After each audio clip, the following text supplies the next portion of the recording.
안녕하십니까. 충신대학교 신학대학원 뉴욕 교수 박용규입니다. 1530년 이후 루터의 종교개혁이 어떻게 진행되었는지 우리가 계속 살펴보고 있습니다. 특별히 루터의 종교개혁이 하나의 중요한 분기점을 맞은 사건이 슈말 칼텐의 전쟁이라고 할 수 있습니다. 이 전쟁에 대해서 어떻게 진행됐는지, 그리고 이 전쟁이 어떻게 루터의 종교개혁에 영향을 미쳤는지 우리가 이 시간에 함께 같이 살펴보도록 하겠습니다. 슈말 칼텐 동맹이 1531년에 결성이 됩니다.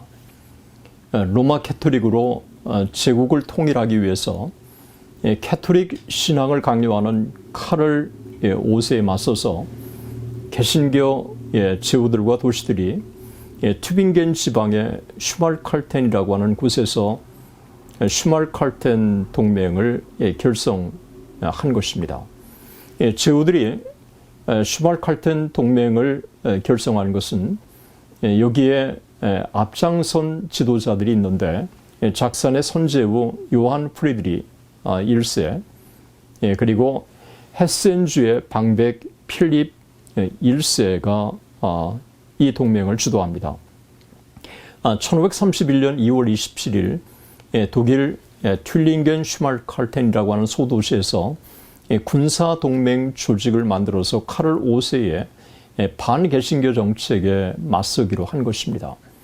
요한과 필립 외에도 브라운 슈바이크, 아날트 만스펠트, 마크데브루크, 브레멘, 스트라스부르크, 울룸 등 6명의 제후들과 10명의 도시 대표들이 참여합니다. 슈말칼텐 동맹에 참여한 10개의 도시는 아날트, 마크데브루크, 브레멘, 포멘, 아우구스부르크, 하노버, 함부르크, 프랑크푸르트, 아마인, 캠프텐, 비르텐베르그, 스트라스부르크, 이런 도시들이었습니다.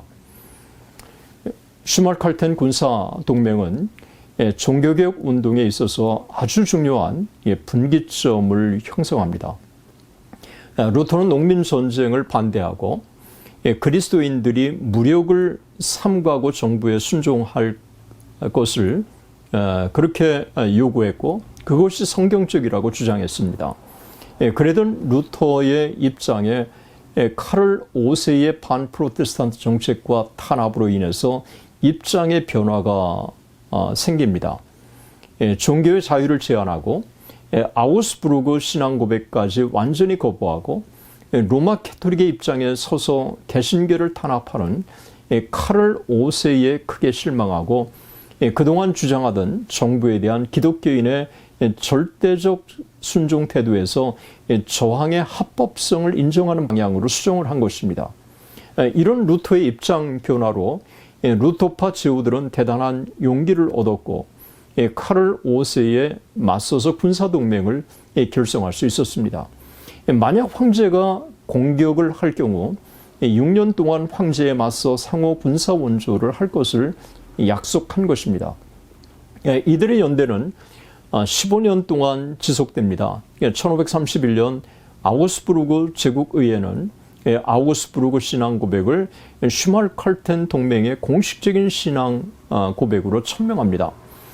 프로테스탄트 영주들을 중심으로 슈말칼텐 동맹을 결성하자 카톨릭에서도 개신교에 맞서서 동맹을 결성합니다. 정치적인 안정을 위해서는 종교적 통일이 필요하다고 판단한 카를 5세는 종교적 통일을 위해서 슈말칼텐 동맹을 토벌할 것을 결의하고 슈말칼텐 동맹과 전쟁을 벌입니다. 슈말칼텐 전쟁이라고 부르는 이 전쟁은 카를 5세가 터키군의 침략으로 인해서 거기에 집중하느라 1532년 7월에 뉘른베르크에서 슈말칼텐 동맹과 임시평화협정을 맺으면서 새로운 국면에 접어들었습니다. 잠시 황제와 그리고 제후들이 개신교 제후들이 이제 협상을 한 것입니다. 이후에 슈말칼텐 전쟁은 새로운 국면으로 접어들게 됩니다. 그리고 슈말칼텐 신조를 1536년에서 1537년에 작성을 합니다. 1531년 결성된 슈말칼텐 동맹은 15년 동안 지속되었고 임시평화 협정 이후에도 슈말칼텐 동맹과 카를 5세 및 로마 캐토릭 지지자들 사이에서 이 긴장의 관계는 계속됩니다. 이런 상황에서도 루터파의 영향력은 지속적으로 확대되었고 독일은 물론 유럽의 여러 국가들 가운데 개신교 세력은 놀랍게 확장되어 나갑니다. 이 카를 5세는 제국의 통일을 위해서는 여전히 종교적 통일이 필요하다고 판단했고 그것은 무력을 통해서만 가능하다고 그렇게 확신했습니다. 1537년 5월 23일 카를 5세는 이탈리아 만투아에서 공회를 소집합니다. 프로테스탄트 진영의 의뢰로 루터는 개혁자들과 협력해서 1536년에서 1537년 사이에 슈말칼텐 신조로 알려진 새로운 신앙 고백을 작성합니다. 이 신앙 고백은 캐토릭과 개신교의 근본적인 신학적인 차이가 그대로 드러나면서 개신교의 핵심 교리를 지배학적으로 잘 담아낸 것입니다. 이런 신앙의 고백을 통해서 슈말칼텐 신조를 정립하게 되는데 슈말칼텐 신조에 담긴 핵심 교리는 일신득이, 죄, 율법, 회개, 복음, 세례, 연옥, 순례, 수도생활, 성인들에 대한 기도, 단죄, 제단의 성례, 신앙고백, 파문, 서품과 소명, 사제들의 혼인, 교회, 수도서약들, 인간 전승들, 미사의 정죄, 그리고 교황청, 교황주의자들의 거짓 회개, 하나님 앞에서의 선행으로 말미암아 의롭다함을 받는 행위, 비판, 마귀, 이런 것들을 담아내고 있습니다. 개신교의 신앙을 아주 잘 정리한 것입니다. 이미 앞서서 정립된 신앙 고백의 전통을 그대로 따르면서도 로마 캐토릭에 대해서는 매우 단호한 입장을 가진 것입니다. 심지어 교황을 적그리스도라고 표현하고 있습니다. 하지만 루터가 초안한 슈말칼텐 신조는 슈말칼텐 동맹의 공식적인 신앙 고백으로 인준은 받지 못합니다. 1537년 슈말칼텐 영주들과 공의회 이런 사람들이 참석해서 회의를 열었을 때 루터는 참석을 하지 못했습니다. 카를 5세는 철저하게 로마 캐토릭의 입장에서 반개신교 정책을 펼쳐나가는 것입니다. 그 구체적인 사례가 1545년 12월 13일 이탈리아 남부 트렌트에서 열린 트렌트 공의회였습니다. 프로테스탄트 제후들의 참석 거부로서 로마 캐토릭 지도자들만 모인 가운데 트렌트 공의회가 열려서 전통적인 로마 캐토릭 교리를 재천명합니다. 루터는 이런 상황에서 제후들이 개신교 신앙을 포기하지 말 것을 강하게 요청했고 개신교 제후들은 루터의 입장에 서서 흔들리지 않고 종교 개혁 운동을 지지했던 것입니다.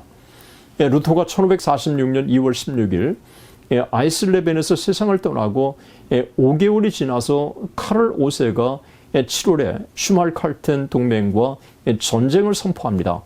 슈말칼텐 동맹은 이 전쟁에서 군사적 우위를 점하고 있었지만 제후들 간의 분열로 1547년 4월 24일 뮬베르크에서 참패를 당하고 맙니다. 작센의 선제후 요한 프리드리 1세가 카를 5세 쪽으로 돌아서면서 슈말칼텐 동맹이 완전히 패배한 것입니다. 전쟁의 패배로 많은 도시들이 프로테스탄트에서 로마 캐토릭으로 돌아서는 이와 같은 위기를 만나게 된 것입니다. 그런 상황에 갑자기 소위 전쟁의 상황이 반전됩니다.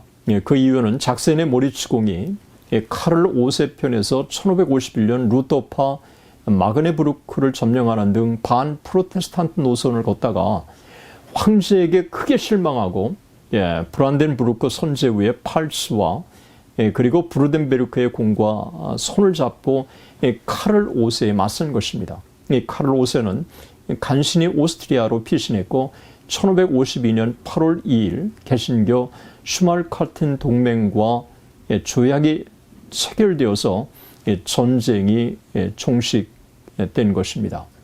이로써 개신교는 종교의 자유가 보장된 것입니다. 다만 루터파와의 조약에 체결이었기 때문에 종교개혁 전반의 종교의 자유를 허락해 준 게 아니라 루터파에 대해서 종교의 자유가 허락받았다고 하는 사실을 우리는 주목해 볼 필요가 있습니다. 대단히 감사합니다.